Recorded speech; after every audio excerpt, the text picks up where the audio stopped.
ระหว่างเดินทางในการเดินทางของสองพี่น้องเฮาพ่อแม่พี่น้องขี้ฝุ่นเต็ม เบิ้งขี้ฝุ่นเบิ้งขี้ฝุ่นเบิ้งใบไม้นี่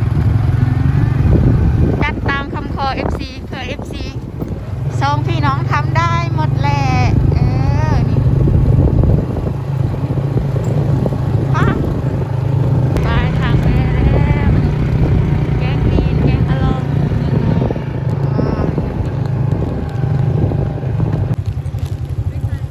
มาถ่ายคลิปให้พี่แหละ ไปลิ้น เลาะดู ไปเลาะลิ้นมันไม่ทายหรอกเลาะลิ้นเอารถไว้ใส่วะไม่มีวะ จอดไม่รู้ก็ได้แต่ว่ายังให้ดูถ่ายแล้วกัน ไปเลย ลากับผู้บ่าวดูกันวะเด็กหน่อยใส่เบ็ดใส่หม้อสิบ่งมหอยงมปลายังไม่ได้ก็ดู ระวังรถเขาจะไปมาดิรถเนี่ยเขาจะมาดิ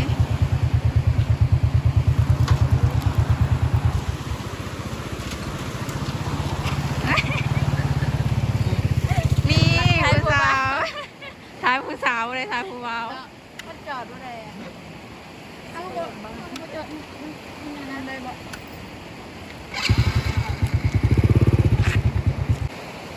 หอดแล้วนี่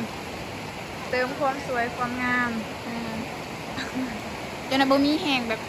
เห็นบอกเห็นผู้บ่าวดิเขาต้องเติมก่อนเติมได้ทุกเวลารู้สึกว่ามันมืดนะมืดแต่ว่าวิวมันแบบวิวอันน่ำมันได้แต่ว่าเข้ามากันเวลากันมืดแล้วนี่บ่ว่าจะอ่านเป็นได เพราะว่าจะอากาศจะหนาวหรือว่า เย็น ถ้ากันมาโบทิมกับอาซาเคียวนี่คนวิวมื้อหน้าแม่น้องดีกับเสียนอัปเดตครัวนั่นควายนะครัวไม้ก็เราเห็นไหมอันนี้แม่น้องดีกับสีอัปเดตเบิ้งมีก่อนเฮ็ดตามคำขอของ FC ที่เพิ่นห้องขอเนาะหลายๆคลิปเนาะที่เพิ่นให้อัปเดตเดี๋ยวมื้อนี้แม่นให้น้องจันเป็นคนรีวิวเอาสิเป็นตากล้องให้น้องเป็นนางเอกนี่ ปิดคนนึงเอาสิไปใช่แล้ววันนี้สบายดีเนี่ย สบายดี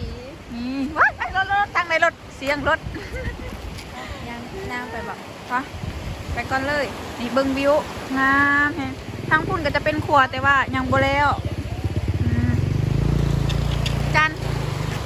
ผู้บ่าวคือยิ้มคักแท้เป็นยิ้มใส่เห่าเตะว้าสวย ว้าว เบิ้งไทยหูให้1 2 3นี่1 2 3นี่สวยมากเลยปะ จะไหนที่ไหนดีเปลี่ยนกันเข้ากล่อง แบบหนึ่งเด้อคือว่ามักยามันปักอันข้าวอะมักยามันปักขาปะ เปลี่ยนกันเข้ากล่องเปลี่ยนกัน เรียนกันเหรอผู้เดียวเขาก็ได้แล้ว แล้วเลยมาเนี่ย รู้สึกยังไงเป้าดังๆในเด้อบได้ยินได้ เสียง เสียงน้ำมันแห้งบได้ยินปานใดอันนี้จะเป็นครัวที่กระเจ้าหากระเห็ดไหมเมื่อกระเจ้าเห็ดไม่ทำก็บ่ได้มาเนาะอันนี้ปีนี้กระเจ้าบอกว่าปีเป็นปีสุดท้ายบอกที่กระเจ้าจะเห็ดนะเพราะว่าปีต่อไปจะบ่มีอีกแล้วปีต่อไปมันกระเจ้าสิใช้ครัวตะพูดครัวผมจะเข้าได้คือบอก ได้ครัวนี่ก็เป็นปีสุดท้ายแล้วถ่ายรูปไปเป็นความทรงจำหลายๆเด้อ คือกล่องให้ดี ว่า อ้าว ว่าดังๆเด้อรีวิวนะ ตัวจังเลย เซิร์นแปลว่าแบบอันจะในเซิร์นส่วน FC นี่ให้มาเที่ยววันอยู่เมืองน้องนี่มาเว้าหน่อยไหม อยู่บนนี้ ฮะ บนนี้บนนี้ เมืองใดเมืองนั่นวะมา มาเด้อFC ทุกคนมาเลาะมาดินนันดวนแจ้งลองเลยเด้อมาเบิ่งมาชมกันครัวหน้าแห้งบนวิวธรรมชาติ ก็ดัง แต่ว่าตะเวนนะตกแล้ว ๆมาตอนตะเวนยังบ่ตกหันสิงามกว่านี้มันบ่ อันนี้เข้ามาบ่ทันมันก็เลยได้ในสักนี้เอาไว้โอกาสหน้าเขาจะมาอีก อันนี้เขาจะสร้างแต่แบบว่า ไม้ล้วนๆเนาะอันนี้เนาะสะพานไม้แบบล้วนๆเลยอ่ะเขาเจะเห็ดจากมือนี่อะพูบอกเขาเจะเห็ดจากมือ เดียว มือเดียวแล้วนี่เขาจะเห็ดด้วยมือเปล่าเขาจะเห็ดแบบนี้ทุกมือเอ้ยประมาณทุกมือทุกปี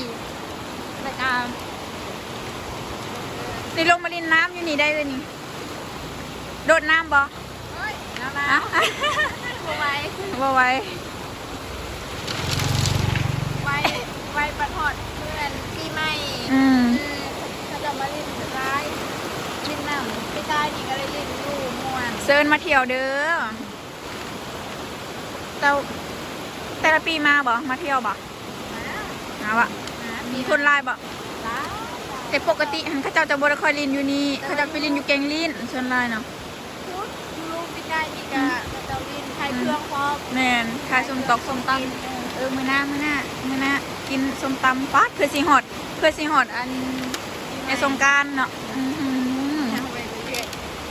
เบิ่งสงกรานต์นี่เบิ่งวิวรินน้ำนี่ม่วนเฮงถ้าเป็นประเทศไทยนี่การบ่อนท่องเที่ยวก็คือสิแบบลายแหละบ่อนนี้ก็คือสิแบบที่มีของอยู่ของกินแบบว่าขายเครื่องขายของอหยังนู่นนี่นั่นคุณเริ่มหนาวแล้วเนาะ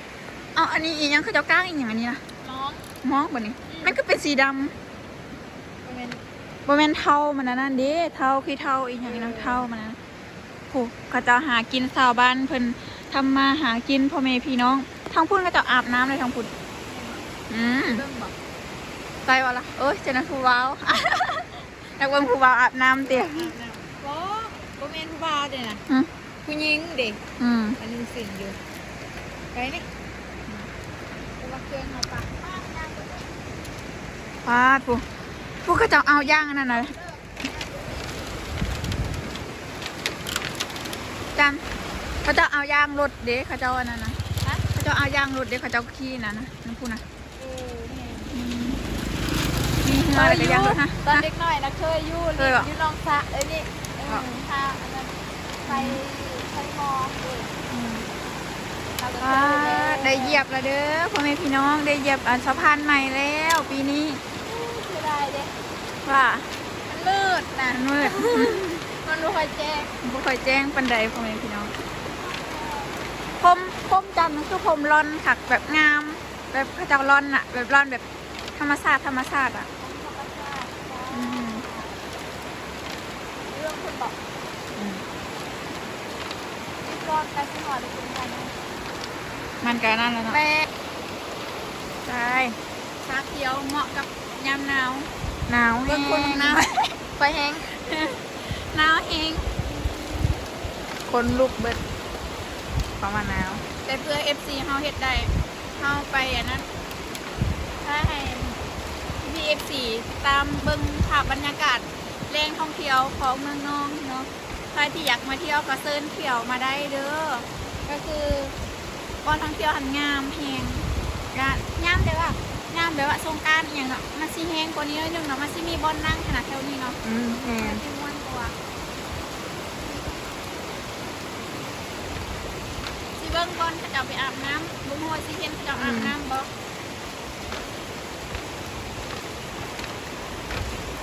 แต่ว่าช่วงนี้เขาจะบ่ค่อยอาบน้ำปานใดเพราะว่า หนาว หนาว อันนี้ก็จะอาบอยู่แต่ว่าแล้ว แต่ว่าคนหน่อยแต่ว่าถ้าช่วงแบบว่าช่วงแดดนะคนก็จะหลายเนาะเวลาไปดอกอาบเสียงเขาที่ก็จะบ่คือเก่าในเพราะว่าหนาวตอนนี้ หนาวเองตากล้องแห้งซึ้นสันปิดก่อนบ่ปิดก่อนบ่ บ่ปิดก็ได้ดมไปเลย สิลมจังได๋ ปกติมันจะมีทางลงเดี๋ยวก็จะเห็นทางลงหานี่บ่มี เด้นี่ นี่นี่มีลงเลยมีคันได้พร้อม สะด ล ว อก งลง สบาย เด้อสิลองลงเบิ่ง เด้อตกน้ำเด้อ มีใครจะมารับไหม ใครสิหับมาเป็นพระเอกนี่ พระเอกต้องมาสวยนางเอกเด้อ เป็น เดี๋ยว มา เดี๋ยวตกบ่มีเครื่องเปลี่ยนเดี๋ยวหนาวดินี่เฮ็ดคอนเทนต์นี่ได้คอนเทนต์เลยเดี๋ยวนี้ ได้คอนเทนต์ของแท้ ได้คอนเทนต์เพิ่มเลยนี่โดยที่ไม่ได้ตั้งใจที่ให้มันเป็นน่ะ ด็กหน่อย เด็กน้อยเล่นออกกำลังกายเพื่อที่จะได้อาบน้ อืม ำเพื่อนนี่เราเปลี่ยนใช่ไหมโอ้เนี่ยจันปกติสาวๆมาดามจะอาบน้ำที่นี่ บอก ว่าเคยมาถ่ายคลิปต้นนั่นน่ะ อืม เป็นสาวๆอาบน้ำที่นี่กระเป๋าเอทีมงานบรรณาเพิ่นละมักถ่ายเช้าๆ ผู้สาวอาบน้ำมา ผู้ จ้ะ บ่าวอาบน้ำแค่เขาสองคนเดี๋ยวไปทายผู้บ่าวอาบน้ำสิ เนี่ยเด็กน้อยก็เจ้ากันยังโดดน้ำอยู่ตุ่มๆอยู่ปุ๊บสิไปท้ายผู้บ่าววันนี้ ผู้บ่าวมีกระเต่ากระตาอาบน้ำ อื เนาะ มเอ้ยดีเคยขึ้นไปเทิงคุณบอกเคยขึ้นไปเทิงคุณบอกบ้าน เอออยู่ ลอง ไป อะลอง ซื้อปลากระป๋องเบาเองอยากเข้า เออเป็นจังไดคือบ้านเฮาอยู่บ่ จะคล้ายๆเหมือนกันนะ อืม แต่บ้านเขาจากโบราณกว่าบ้านเฮาอีก อืมกกมะพร้าวลาย ผู้บ่าว จังไดนี่สบายดีแน่ เคยผู้บ่าวนี่ เกินกล่อง บัดใหญ่มากเลยเขาสิคุกิโลหน้าตาดี อ่า ง่ายเลย ป้าก่อนทิ้งเท่านี้นะโคตรงาม ลงไปถ่ายรูป แต่ว่ามืดเดียวเขาคือสิบริทายดอกมันไปคุณบอกหรือว่าจั ข้าง ไหน เจ้าวันสีอาบน้ำปล่อยให้เป็นส่วนตัวของข้าเจ้า แม่น เพราะฉะนั้นเรากลับก่อนตอนนี้เนาะบรรยากาศก็เริ่มมืดเริ่มขึ้นแล้วเนาะเดี๋ยวมาตามการเดินทางของเรานี่เนาะพ่อแม่พี่น้องตอนนี้แม่เขาก็ได้ถ่ายครัวของอยู่เมืองนองแล้วครัวแกงอะล้อม แมน เรียบร้อยแล้ว ปีนี้เป็นปีสุดท้ายในการเฮ็ดสะพานไม้เขาก็จะบ่ได้เห็นเฮ็ดสะพานไม้แล้ว ถ้าพี่พีเอฟซีคนไหนอยากมาเที่ยวก็เซิร์นมาเที่ยวในปีนี้ ถ้าวิดปีนี้แล้วก็จะบ่มีอีกแล้วจะบ่เห็นอีกแล้วสะพานไม้ แมน เขาก็สิได้ได้ใส่สะพานโตพูดที่ก็จะเฮ็ดไม้พูดนี่ก็คือบ่มีแล้วจ้าไปเฮากลับก่อนนะพ่อแม่พี่น้อง ตอนนี้สองพี่น้องเขาก็เลยย่างกลับแล้ว อันยังบ่ได้แบบบ่ได้หูบคู่เลยเดิแบบไปเฮ็ดปกเลย มื้อนี้บ่ได้หูบดอกเพราะว่าเฮามานาคำแล้วเฮาสิได้เมื่อเฮายานเดินทางแต่นี่หอนเฮือนเฮาก็ประมาณ20ปลายกว่ากิโลเด้ยานเฮาก็เป็นผู้หญิงผู้แย่ผู้แซ่ผู้สาวโอ๊ยว้าวเด้อ เจ้าวันยังดังไฟอยู่นะไปที่ไฟ เดี๋ยวหาไปพิงไฟก่อนบ่ หนาวแห้ง หนาวแห้งตอนนี้บ่ไหวแต่ว่าเฮาคือสิบ่พิงแล้วเพราะว่าเฮาก็เฝ้าเมื่อ หนาวคนลุก บ่ต้องการคนกอดบ่เนาะมีแต่คนลุกวะ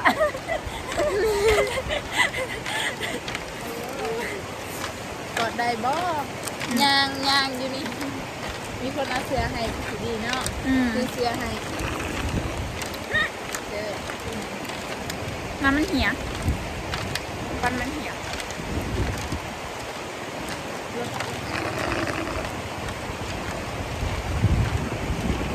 นางเรื่อยๆจ้า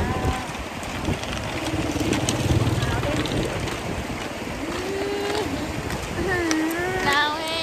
งแซงเราได้เลย ดำปีปี เจ้าคือบุกินน้ำเจ้าจะไว้เฮ็ดดองสิ ค่อยหนาว ค่อยหนาวตอนนี้บ่ไหวแล้วแห้งกินแห้งกิน แห้งกินแล้วแห้งเย็นนี่จ้า